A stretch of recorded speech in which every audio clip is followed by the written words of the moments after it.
Hey everyone, I'm Josh Loftus, and this is the Everyday Monday podcast, the podcast where we talk about everyday people doing everyday things in everyday churches. Whether you're a pastor, a plumber, or that yodeling kid in Walmart, this podcast is for you. This is where we find value in the trenches of Christian life.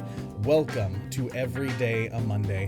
And in the trenches with me today, I have a very special guest. He is the host of the Theology Nights podcast. He's the owner of Weber Media LLC, and he is a self-proclaimed coffee snob. I have Mr. Brad Weber on the podcast with me today. Mr. Brad, how are you doing, sir? Fantastic. That kid from Walmart is super famous, by the way. He is. It's funny that represents our culture so well, that he was yodeling in a Walmart and now everybody knows who that is. I know, and I don't know if I should feel proud about that, yeah, that's the American dream, or if I should just feel sad. I think it waffles back and forth. I agree. That's a very good point.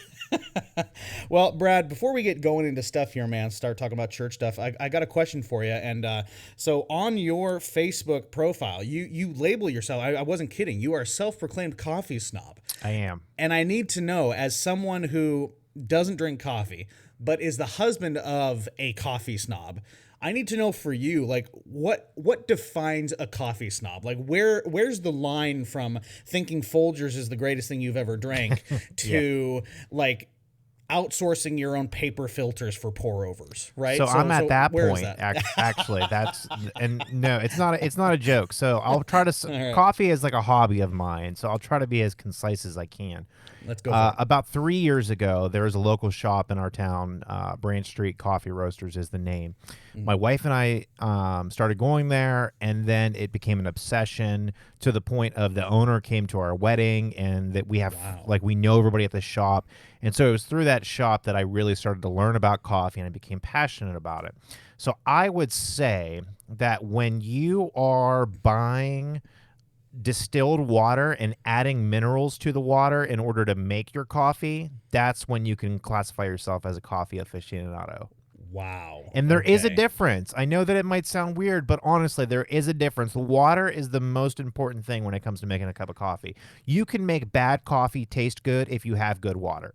Honestly, you could take now Folgers. That's a little different, but you could take bad coffee, and if you have it at the right temperature with a right base of the water, you could make a decent cup of coffee. And so that's really what it comes down to, is if you are that concerned about your cup of coffee that you buy specific they're called third wave water packets, and you drop them in your water, and it creates good water that you can make good coffee from. So. And that's where I'm at. That's me.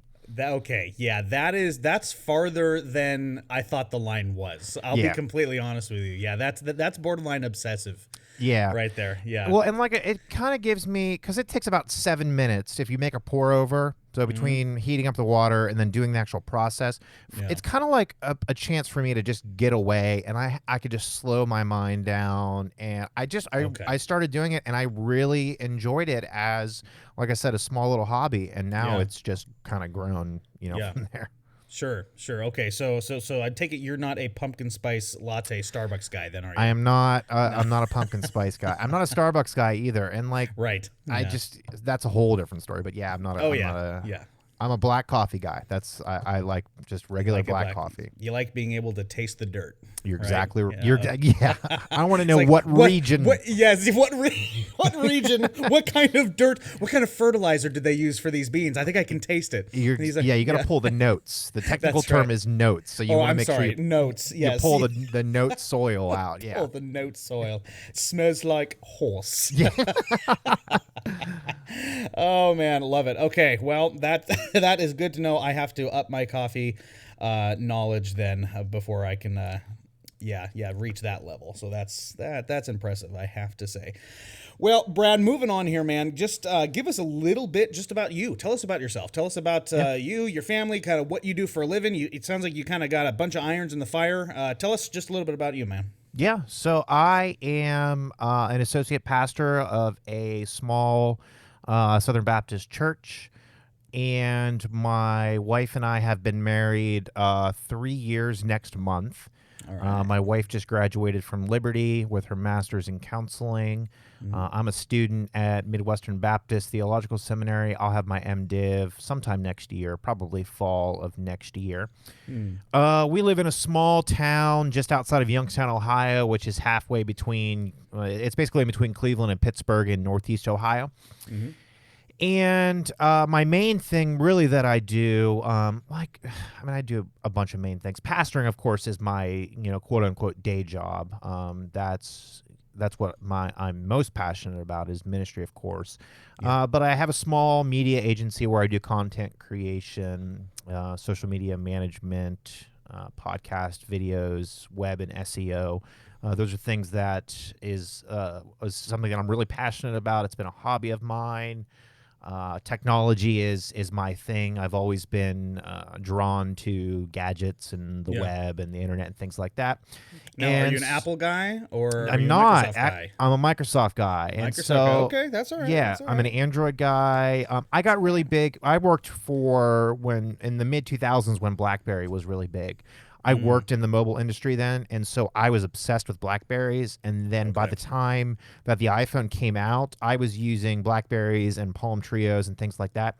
So I never got into the Apple ecosystem. And if I had at the original, jumping off point, I'd be an Apple guy today. I know that. But yeah, I have an Android phone. I have a Microsoft laptop. And so, yeah, we're an Android Windows family in our household here. It's good to stereotype your guests. I want to be able to buttonhole you, like what kind of person you are. And iPhone and Microsoft is a good way to do that. Yeah, that's kind of the motive behind it. Yeah, no, I'm all about that. Well, and I'm in Microsoft Hub where I live, so it's just And you don't like coffee. That's what I was going to say. How do you not drink coffee? Here's the thing, man. I am a weird Washingtonian. So I grew up in Eastern Washington, which is a completely different culture. I grew up on a ranch out there, and it's like tiny little town, 20 years at least behind everything else. Moving out here, it's like, what is coffee? What is Microsoft, Boeing, Amazon? Yeah, it's a different world. Let's see, Brad. So give us a little bit about how Christ found you. Just share with us just kind of a brief synopsis of kind of your testimony. And I don't know if did you grow up in the church? Was it something that you had kind of like a Saul on the road to Damascus kind of thing? Tell us just a little bit about that. Yeah, so I did not grow up in the church. Without going into all the graphic details and stuff like that, I struggled with drug addiction for about 15 years, and that's how I became a Christian. I was homeless, and it was through a homeless shelter where I had honestly experienced the love of Christ for the first time. I had, prior to that, my dad passed away when I was real young, and so it was just my mom and I for many, many years. And when she got remarried, my stepdad kind of, my house, my rules thing, you're going to go to church. And so I started to go to church, and it was never anything where I wasn't converted. I was just going to go because I had to go. Right. That would have been high school years. And it was right around that time when I started getting involved with drugs and partying and just all of that. Yeah. And that was life for basically until I was 30. And then I had been I've been in rehab a couple of times, and I had obviously not succeeded, but there was small little glimpses of Christ in life at various times, but I never really was truly seeking him. And it was always just something that I thought, well, if I become a Christian, it'll probably remove my drug addiction. And so finally, when I did become a Christian in 2013, that was like my prayer was I didn't want to just get clean off drugs. I wanted Christ to completely transform me. And then it was at that moment where that actually happened. And so that was 6 years ago next month. October 3rd actually was, I remember it like it was really yesterday. Yeah. And so shortly after that, then, life has just been, just so much different. There's so many aspects of life that, nothing looks the same as it used to. but most importantly, I have a relationship with Christ. And so, yeah, sometimes, I mean, I'm 36, like I said, so I feel like sometimes I'm late to the party because that's just my own way of thinking. I think like, man, I'm 36 and I could have been doing this when I'm in my early 20s. But I just have to remember, like, this is my story, and I'm proud of my story. Not that I'm like, oh, I'm proud that I was a drug addict. Sure, Like sure, that. yeah, But yeah. that's what Christ used. Right. That's how I encountered him, and so I'm grateful for all that's happened. During those years that led me to the point of redemption, basically. Yeah, that's what the gospel does. Yeah. That is amazing. That is Yeah. so cool. Well, and your story too, and the things that you've gone through, that gives you a very unique ability to counsel and speak into other people's lives in a very unique way. Yeah. Especially people that are going through the same things Yep. that you did, people that are struggling with drug or alcohol addictions, things like that. You're able to say, hey, not just this is what the Bible says. This is how the Exactly. gospel. It's I was there. Yep. I experienced it, and I know this is true. Right. That's as hard as it is such a blessing. Yeah. And it's such a blessing on your ministry now. That's why I'm proud of what I went through for that exact reason, because there's Yeah. been so many people that I've been able to sit across the table from and say, listen, man, like, I didn't arrive in some ivory tower. Like, I was Right. I was in your shoes for numerous years, and this is what Christ did, and he could do the same thing in your life. Yeah, that's awesome. That's awesome. Fantastic. All right, so tell us where you go to church now, what the church is you pastor, and then what is one aspect of your church that you really, really appreciate and value? So the name of our church is Youngstown Metro Church. We are Metro, meaning metropolitan. Of course, I always like to clarify that because the term Sure. Metro kind of takes on a weird. It's like but you're a really hip church. exactly, Yeah. yeah. You're a really hip Southern Baptist church. That's, as hip as you can be, Southern Baptist. We are that church. That's right. So we are a Southern Baptist church. We're a smaller church. We're a younger church leadership wise. We are so committed to sound theology from everything that we do, from the person who's greeting to the songs that we're singing, obviously the sermon, but everything that we do, we make sure it is done in line with right theology. And that's what we care the most about. That's what our goal is to provide in every aspect of the church right theology. And with pastoral training, with the books we read, us as elders meeting together every week, we really take that seriously. Yeah. Well, and that's fantastic. I mean, where your theology is, there your church will go, right? Yeah. Like what we think about God and how we worship God, how we go about learning about that is one of, if not the most important aspect about us, because everything is going to be an outflow Absolutely. of our belief of who God is. Yep, Right. absolutely. And our area is real big into Catholicism, and we have a lot of Pentecostal Word of Faith stuff. So Okay. our church, we have a couple other churches that are really solid, and we've collectively teamed up. We we always talk, all the pastors, and we're always suggesting books. We go to the conferences together, but we just support one another because we're laboring together, and so that's also a good thing we have too, is the community. Yeah, that's fantastic. That's awesome. So speaking of the community, specifically more the community of you of specifically your church, your body of believers, right? You especially being one of the elders there, how do you, as an elder team, go about facilitating and encouraging good service and getting plugged in to the church? Because I know that especially in the culture that we're in today, with the rise of technology and consumerism, all of those different things, getting plugged into church is something that has really suffered in the modern day church, especially in the area that I'm in. I don't know how it is there, but it's a very individualistic society. Yeah. And it's hard to convince people or to show people the theology behind. It's vital for you to be plugging into church where you're getting the accountability, you're getting the encouragement, you're being vulnerable with people. That's hard, right? So how do you guys go about facilitating and encouraging and showing the value of that there? So that's a really good question, and you made some really good observations too. Because again, with Catholicism being so big in our area, first off, religion is sort of something that you're just born into. Like if you ask the question, like, were you raised in the church around here? People say, oh yeah, my grandpa was a Christian, when they actually mean that their grandpa was in the Catholic Church, or my mom was in the Catholic Church, stuff like that. But it's just like, hey, go to mass on Saturday nights, go to mass on Sunday mornings, and that's it. And there's no other, that's their relationship. I don't even know if that's their doing of religion, is they just show up for mass. So that's very ingrained into our community and our culture. So what we've tried to do is we preach constantly, I would say almost weekly, maybe every other week, but we preach on the importance of community. And like you said, that Christianity is a team sport. We're in this together, but we always try to bring that out from Scripture so people can see, like, do not neglect the gathering of the brothers. Like, this gathering is important, absolutely, but it's more important to do this every single day. So we have, we have the normal stuff. We have small groups. We have things like that, but there's just a lot of stuff that goes on throughout the week with people being in community. We've tried to not become a pragmatic church where it's like, okay, you become a member and then these are the programs you can choose from and this is the path that you do.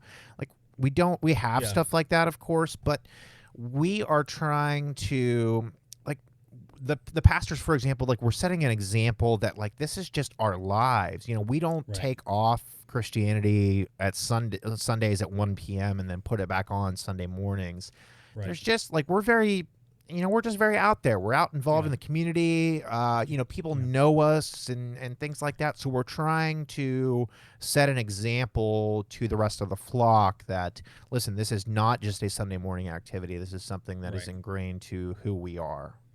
Right. Yeah, exactly. And that's so beneficial too, because I think very often, in some churches, not all, I don't want to paint with too broad of a brush, but very often a lot of church leadership can be like, this is why you should do it. This is why it's important. Yeah. But then they're not living that out. It's a different story. Yeah, you're exactly right. Right. And that's so important. I really appreciate what you said, is that you're wanting to set the example, right? It's not just head knowledge. It's not just the whys of this. It's, look, we want to do this too. You guys you're in each other's homes. You're holding each other accountable. You're calling each other. You're a part of each other's lives, and you're showing that yourself. And that, as I'm sure, Lord willing, you're seeing that is contagious. Yep.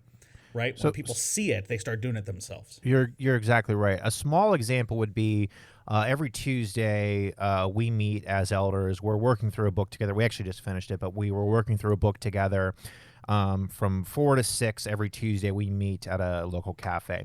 And so from 4 to 5 is our book study. We work through the previous week's chapter. We discuss it. We do our questions and things like that. And then from 5 to 6 is actually our sermon. Well, it's not really sermon prep. It's more like sermon discussion and reflection. Sure. But we've opened that bouncing it off of each other. Exactly, yeah.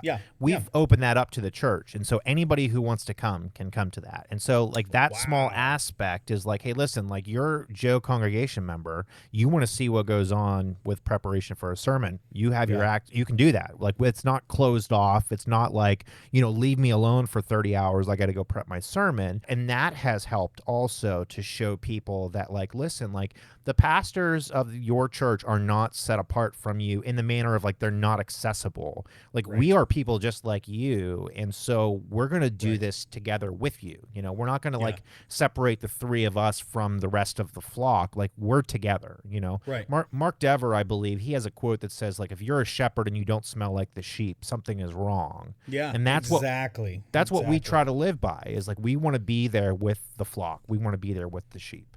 Yeah, and there is nothing that will create a more biblical and thriving community in church than that, is when the leadership realizes that they are sheep themselves. Yeah, that's it. Right. We are all in the same pasture together.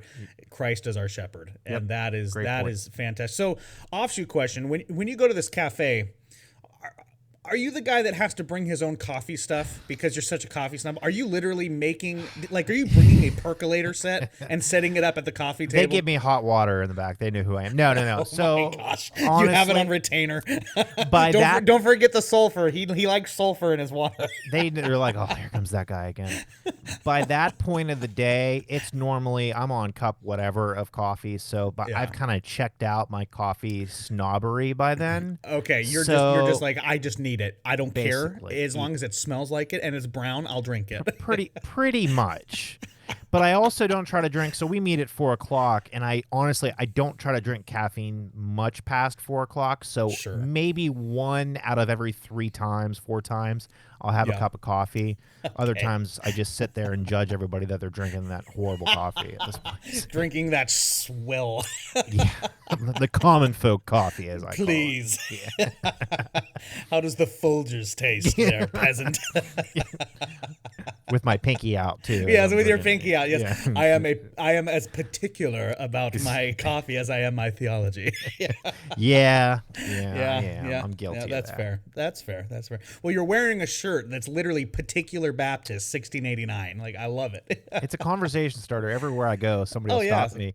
All right. Well, Brad. So being both a pastor, but also having a lot of careers and stuff going on in the secular world as well. Part of this podcast is I really like to kind of put some focus on how the everyday man, guys like me, guys like you, how the everyday man can be bringing God glory in the everyday jobs that they do, right? Because there's a lot of people that struggle, and I was one of them, with bringing God glory in my 9-to-5 job. It's like, well, I'm not in ministry, so I don't know how that works, right? Yeah. So how would you go about, counseling or encouraging somebody who's, fill in the blank job-wise, and they say, I want to bring God glory. I don't understand how this job does it. Yep. Where would you take them? Well, for one example, whatever you do, whether you eat or drink, do all things for the glory of the Lord. I think like a foundational text is like looking at your life through that lens. But then also thinking too, like, once you become a Christian, like, you're in ministry, and our job as followers of Christ, first and foremost, is to share the gospel, to reflect the image of Christ. And just because you might not have that title of pastor or seminary professor or Bible study leader, any like sort of Christianese title that we would give somebody, like, just because you don't have that doesn't allow you to remove yourself from ministry. And I also recognize too that, like, if you have a traditional 9-to-5 secular type job, your balance between, like, listen, like, this provides for my family, but I also need to share the gospel with somebody. So where's the line with, like, sharing the gospel and then also not getting fired because you know what I mean? There is a line, yeah. There is, yeah. And I think that's also being a good steward of being a follower of Christ. It's like, listen, like, if you work for a secular organization and they are, obviously, like, maybe if they're sort of vocal about, like, not sharing your Christianity with others, it's probably not a good idea to come in like with like a Jesus billboard on your front, on your shirt, to just like show off in sort of like a condescending way, because you want to be able to, like, again, reflect Christ in a positive manner. But you also don't want to go so extreme that when somebody asks you, like, are you a Christian, you say no out of fear because you don't want to offend that person. Right. But I think like, just changing your view that, like, the second you leave your house in the morning, like, you're engaged in ministry. There's going to be somebody that you come in contact with that is probably an unbeliever or somebody of another religion who needs to hear about Christ. And just because you might work for, a grocery store, or you are a lawyer, or whatever it is, just because you have that type of job does not excuse you from sharing the gospel. And that's what really ministry means. It's sharing the gospel with others. It's not having the title of pastor. It's sharing the gospel and talking about Christ with others. Yeah. Fantastic. So talking about, one great encouragement to me is interacting with men and women who live their lives by that, right? Who work hard, bring God glory in the everyday, and don't do it for the fame, don't do it for the fortune, don't do it for the recognition, right? Those are the people that just really encourage me, and I look at and think, hey, I want to be like them when I grow up, because they're like Jesus, right? That's a good point. what are the top 3 traits for you personally in people that you know, people that you've worked with, or people that you've read or listened to? If you could narrow down 3 traits in those individuals that really inspire and encourage you to be more like Jesus, what are those top 3 traits for you? Oh man. Well, thankfully I've had a bunch of older guys in my life that have mentored me. I got to share an office with a guy who's older than me, but theological. I mean, he's just a scholar. Like, he's just one of those. He's like a D.A. Carson type guy. Like, he just knows the Bible. But through him, I would give you my 3 answers quickly. Number 1 is prayer. Have a life of prayer. Number 2, love your wife. And number 3, love Scripture. Amen. Fantastic. All right, Brad. Well, being in ministry yourself and being, as you say, in the podcast world and things like that, I'm sure that you have had your fair share of unforgettable experiences when it comes to ministry. Give us one. Give us one of the funniest or most unforgettable moments that you have ever had, where you're just in the situation, just asking yourself, is this actually happening right now? I don't even. You're gonna have to. Can you pause the podcast and then we'll come back and then I can No, I don't really. I can edit anything out. Yeah, that's nice. Yeah, isn't that great though? So I don't really know how. Editing's my best friend. Yeah, I would. I have to give you 2 answers because I'm going to say one church and then one internet because there's yes, perfect. I don't want to give just the internet answer. Did it happen on Facebook? Yeah, it did. Yep, knew it. It did. Knew it. Called it. Go ahead. And it happens, but it's a good way. I'll answer that one first. So when I had GK Beal on my podcast, it was like I emailed him and he just like a normal guy emailed me back like, yeah, I'd be on your show, and I like freaked out. Like I just lost my mind, and I remember getting done with that and just thinking like, how cool was that? Here's a guy. I mean, it's GK Beal. And here I am, and I'd only been doing. Dude, I had the exact. Okay, speaking of name talk, I had the exact same moment with Challies. So okay, perfect. Yeah. So that's exactly where. So when that happened, I was like, oh man. And I was only a couple months into doing the show and stuff like that, and so that was really cool. And then I'll give you a free one. Number 2, I posted it like we were talking about the other day. I posted a Benny Hinn video, and it's got like 10,000 views, and it was like number 5 on YouTube search results, and so like. That was just cool. Like, that's just cool. But that, again, GK Beal, number 1. Well, we are almost done with the podcast, but not quite yet, because it is now time for the Monday Hot Takes. And this is when I ask you a whole bunch of random questions, and you give me the first thing that pops into your head. You ready for these? Love it. Let's do it. All right. What is one band or musical artist that you are into right now? Matt Boswell. Matt Boswell. Okay. Yeah, and and so I'm not saying that just because like I gotta say like a Christian artist because I'm not, but I love Matt Boswell. Love Matt Boswell. Good stuff. All right, what's the worst book you've ever read, Brad?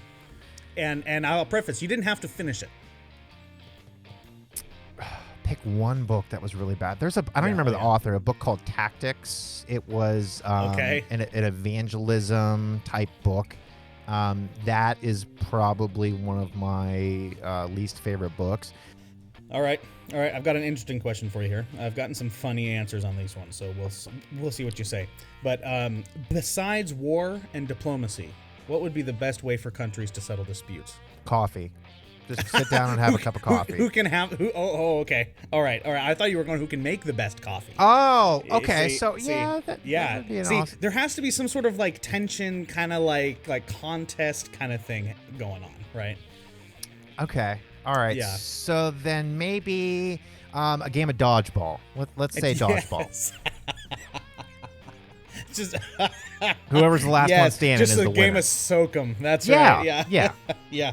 Yeah, Russia would win. They would. But that's okay. Yeah, that's fair. That's fair. All right, Brad, what is one incredibly common thing that you have never done?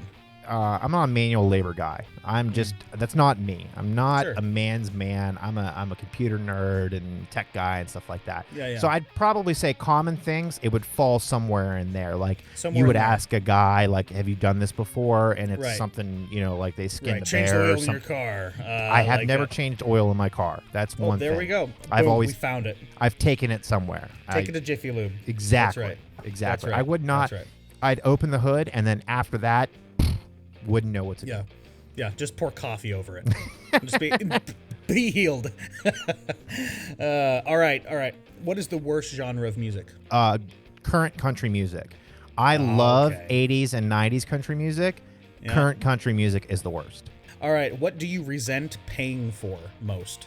I won't say bad coffee because that'd probably be since we've been talking about coffee but I've bought coffee before and I've been like, this is just I should not have paid for this. Probably a bad book. If I've paid for Tactics. a book, You paid for Tactics. I did pay for Tactics, but yeah, I'd say a bad book it. because I get so excited. Like a book that I was really looking forward to reading that turned out to be bad. That would be my probably worst purchase.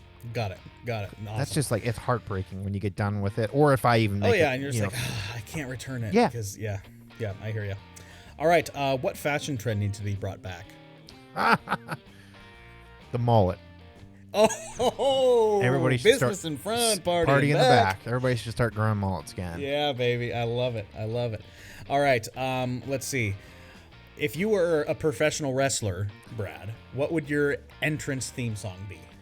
Oh man, probably. So Top Gun is my favorite movie of all time, and it's not even I'm as serious as you can be. I love that movie. Okay. You ironically love it. All right. The song from the intro to Top Gun would definitely be my. Okay. When they're playing right the credits and they're on the aircraft carrier and stuff like that. It gives me goosebumps whenever I watch it. All right. If you could disinvent one thing, what would it be? You're a tech guy, so think of something you hate, man, that you're just like, they should not have invented this. That's a good question. Windows 8. Yeah, that's a really good answer. Windows 8 was awful. It hurts me to look at it. Here's the thing. Windows 8 made me a Mac guy. I don't blame you, man. That was the last straw. I couldn't do it. It's such a bad. I mean, it's so bad. Like that's what I will admit. As much as I love Microsoft and everything like that, their tablet, because I have a Surface Book too, so it converts into a tablet as well. Their tablet experience is atrocious.